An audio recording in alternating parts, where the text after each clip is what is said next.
जगदम्बा घर में दियरा बारे लौहे, जगतारन घर में दियरा बारे लौहे, जगदम्बा घर में दियरा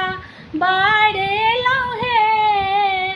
कंचन थाल कर्पूरक बाती, कंचन थाल कर्पूरक बाती, मैया के आरती उतारे लौहे, जगदम्बा घर में दियरा बारे लौहे, जगतारन घर में दियरा बारे लौहे। सोना के थाली में व्यंजन परोसल, सोना के थाली में व्यंजन परोसल, मैया के भोग लगाए लौहे, जगदम्बा घर में दियरा बारे लौहे, जगतारन घर में दियरा